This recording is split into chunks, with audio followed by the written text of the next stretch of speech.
अमरीश पुरी, चमन पुरी और मदन पुरी ये तीनों भाई थे और तीनों का ही बॉलीवुड के अंदर बड़ा नाम था।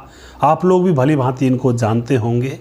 आज यहाँ पर इन तीन पुरी भाइयों की मौत का सच आप लोगों के सामने मैं लेकर आया हूँ और जानेंगे इनकी मौत किस तरह से हुई थी। आखिर एक इंसान अपने जीवन के अंदर कितनी कितनी उपलब्धियाँ हासिल करता है और फिर अंतिम समय में वह एक क्षण के अंदर ही पानी के बुलबुले की भांति इस संसार को छोड़ करके चला जाता है। जिस तरह से पानी का बुलबुला पानी के ऊपर क्षणिक बनता है कुछ समय के लिए, इसी तरह से इंसान की ज़िंदगी होती है। इस संसार के अंदर कुछ पल के लिए हम लोग आते हैं और फिर अंत में हम परमात्मा के पास पहुंच जाते हैं। आखिर किस तरह से इनकी मौत हुई थी पूरी जानकारी यहाँ पर लेंगे। नमस्कार, मैं हूँ सुदेश कुमार और फिल्मी कहानियाँ चैनल में आपका स्वागत है। हिंदी सिनेमा में तीन पुरी भाइयों का दबदबा काफ़ी हुआ करता था दोस्तों। उस दौर में इनकी चर्चा हुआ करती थी। अमरीश पुरी और मदन पुरी को जहां विलेन बनना पसंद आया करता था, वहीं पर चमन पुरी को कैरेक्टर अभिनय करने का शौक था, यानी कि चरित्र अभिनेता थे जो चमन पुरी थे, सबसे बड़े भाई थे। दोस्तों अब यहाँ पर जान लेते हैं सबसे पहले अमरीश पुरी के जीवन के बारे में, किस तरह से मौत हुई, किस तरह से फिल्मों में आए। अमरीश पुरी जी जो कि बॉलीवुड में मुकेम्बो के नाम से बहुत ज़्यादा प्रसिद्ध हुए थे, आप लोगों को भी पता है।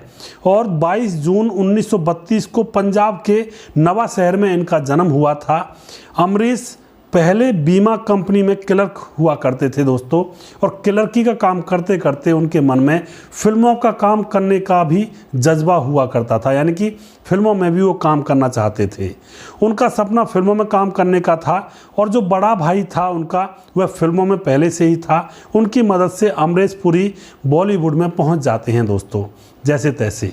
1971 में एक फिल्म आती है जिसका नाम होता है रेशमा और शेरा। इस फिल्म में रहमत अली के किरदार में उन्होंने कमाल कर दिया था लोगों के सामने। अमरीश को लोगों ने खलनायक के रोल में इतना पसंद किया कि अपने दौर में वो अकेले ऐसे विलन हुआ करते थे जिनकी फीस 1 करोड़ रुपए हुआ करती थी दोस्तों। उस जमाने में इतनी प्रसिद्धि इन्होंने विलन के रूप में हासिल कर ली थी। किसी भी फिल्म में अमरीश पुरी हुआ करते थे, वह फिल्म सुपरहिट जाया करती थी।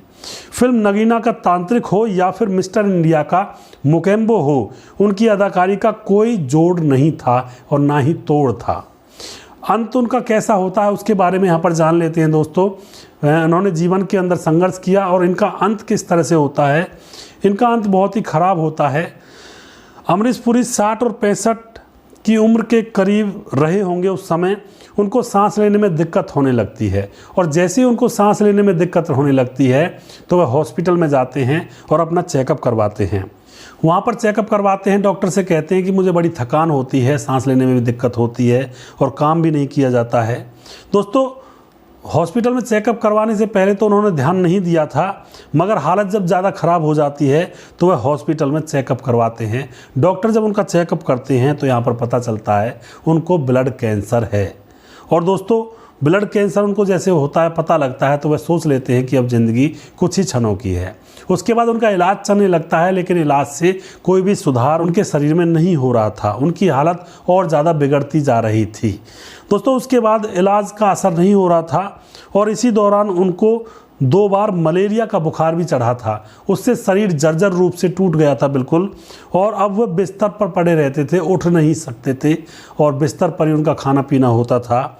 एक दिन की बात है, वो बाथरूम में जाना चाहते थे तो अपने बेड से उठे, घर में कोई था नहीं, बाथरूम की तरफ जाने लगते हैं और तभी उनको चक्कर आ जाते हैं और वह सर के बल ज़मीन पर गिर जाते हैं। जैसे वे सर के बल ज़मीन पर गिर जाते हैं चक्कर आने पर, तो उनके दिमाग में क्लॉटिंग हो जाती है, यानी कि थक्के जम जाते हैं। उसके बाद डॉक्टरों के पास उनको ले जाया जाता है। वहाँ पर डॉक्टर उनका ऑपरेशन करते हैं, लेकिन ऑपरेशन कामयाब नहीं होता है। उसके बाद वह कोमा में चले जाते हैं दोस्तों, और अब कोमा में पड़े हुए अपने अंतिम सांस ले रहे थे, अंतिम जीवन को जी रहे थे, और 12 जनवरी 2005 को उनकी दर्दनाक मौत हो जाती है दोस्तों। आखिरी समय में एक फिल्म थी जिसका नाम था टेढ़ी सड़क, उसमें वो काम कर रहे थे। इस तरह से इस अभिनेता का जीवन यहाँ पर समाप्त हो जाता है। इस तरह से दुनिया को छोड़कर ये चले जाते हैं, जो कि लगता था जब हम सिनेमा में देखते थे कि यह इंसान तो मर ही नहीं सकता है, फौलाद का बना हुआ है, बड़ा ही क्रूर दिखता था और यह कैसे मर सकता है, तो बड़ा ही क्रूर है। लेकिन दोस्तों जो काल बलि होती है वह किसी को भी नहीं बख्शती है। अब यहाँ पर चर्चा करते हैं इनसे बड़े भाई मदनपुरी। 60 और 70 के दशक में बॉलीवुड पर राज किया करते थे मदनपुरी जी, और नवा शहर पंजाब में ही 1915 को इनका जन्म हुआ था। और दोस्तों, मदनपुरी फिल्मों में हीरो बनने का सपना देखा करते थे, लेकिन पिता ने उनको रेलवे में नौकरी दिलवा दी थी। अब वह रेलवे में नौकरी करते थे, लेकिन वह सपना देखा करते थे फिल्मों में काम करने का और हीरो बनने का। वह हीरो बनना चाहते थे। मदन ने जुगाड़ लगवाकर ट्रांसफ़र कलकत्ता में करवा लिया। तब उस समय कलकत्ता में कुछ फिल्में बना करती थी। कलकत्ता में उनके भुआ के बेटे के.एल. सहगल रहा करते थे, जिससे कि के.एल. सहगल से मुलाकात हो सके और किसी न किसी फिल्म में कुछ काम करने का मौका मिल सके। तो इसीलिए उन्होंने कलकत्ता में अपना ट्रांसफ़र करवा दिया था और अपने भुआ के लड़के से मिलते हैं, वहीं पर रहा करते हैं। तो अब दोस्तों क्या होता है, कुछ समय के बाद के.एल. सहगल की मदद से 1941 में एक खजांची नाम की फिल्म थी, उस फिल्म में स्टेज डांसर का रोल इनको मिल जाता है। और 1944 में आई फिल्म मेरी बहन में एक छोटा सा डॉक्टर का रोल इनको मिल जाता है। इनकी जीवन की गाड़ी अब फिल्मी दुनिया में चलने लगती है। इसी बीच मदन मुंबई आ जाते हैं दोस्तों, और बतौर हीरो 2-4 फिल्में कर डालते हैं। मगर दोस्तों, कोई यहाँ पर पहचान उनकी नहीं बन पाती है, क्योंकि लोगों को वो हीरो के रोल में जच ही नहीं रहे थे। अब देवानंद से उनकी अच्छी दोस्ती हो गई थी। फिर देव ने उनको एक सलाह दी कि तुम ऐसा करो, विलन के रोल किया करो, उससे तुम्हारा काम चल सकता है। फिर देव की सलाह पर मदन ने कुछ फिल्में विलेन के रूप में की, जैसे कि जीत, विद्या, नमूना, पूरब और पश्चिम। दोस्तों, यहाँ पर देवानंद की सलाह काम आ जाती है और मदनपुरी का सिक्का अब मुंबई के अंदर बॉलीवुड में जमने लगता है। दोस्तों, फिर तो कई बेजोड़ फिल्में उन्होंने की, जैसे कि इत्तेफाक, वक्त, तलाश, हमराज, काला पत्थर, आराधना, अमर प्रेम, हीरो, हाथी मेरे साथी और क्रांति से लेकर विधाता तक बहुत सारी फिल्में उन्होंने कर डाली थी। फिल्म उपकार में भाई भाई के बीच में आग लगाने वाले चरणदार का रोल तो आपको याद ही होगा दोस्तों।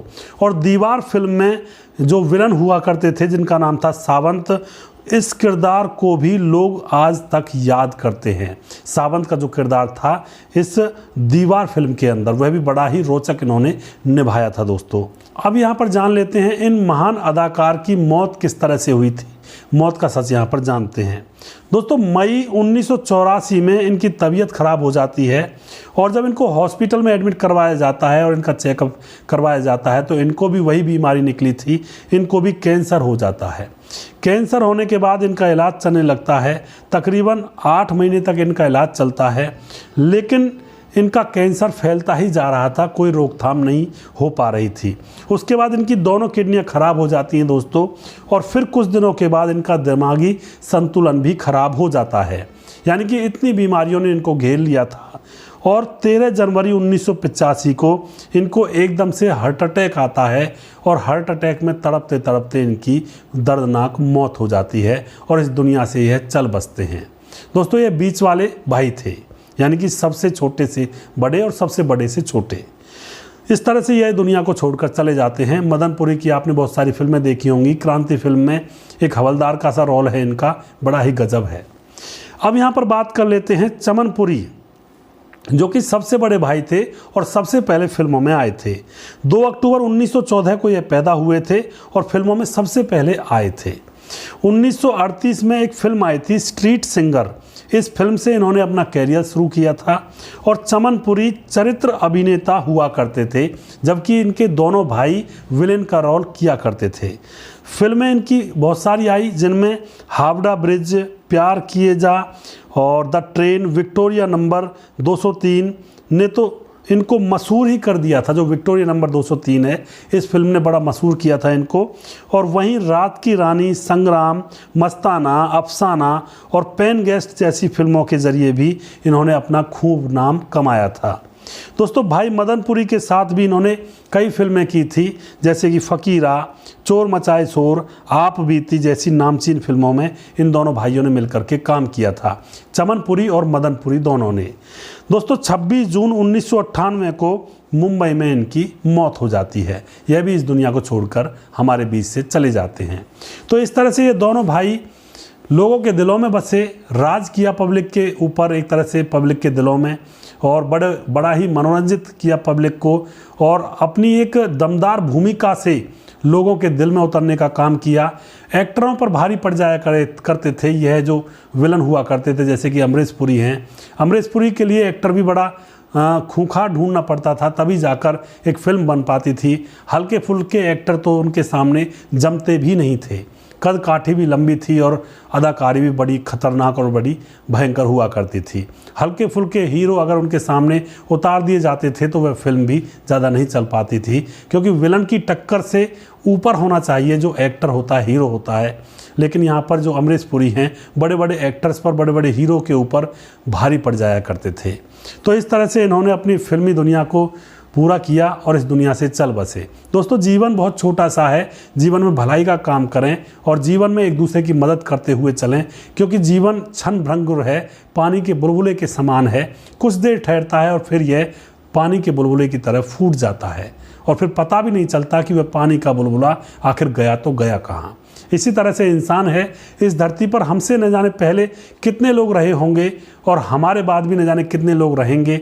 जिस घर में हम रहते हैं उसी ज़मीन पर आज हम कहते हैं कि हमारा घर है, लेकिन हमसे पहले न जाने कितनों ने कहा होगा कि यह हमारी ज़मीन है, और हमारे मरने के बाद भी न जाने कितने लोग ये कहेंगे कि यह हमारी ज़मीन है। तो दोस्तों, यहाँ पर हम तो सिर्फ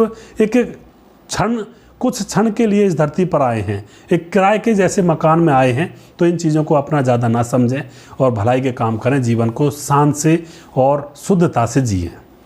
दोस्तों, यहाँ पर आपको इन विलेंस में से, तीनों भाइयों में से कौन से भाई अच्छे लगते थे और उनकी फिल्म भी आप बता सकते हैं कौन सी फिल्म अच्छी थी, और हमारा यह प्रोग्राम आपको कैसा लगता है इसके बारे में भी आप ज़रूर कमेंट बॉक्स में लिखा करें, जिससे कि हम भी और बहुत सारे प्रोग्राम्स आप लोगों के समक्ष लेकर आ सकें, ऐसे ही जानकारी से भरपूर।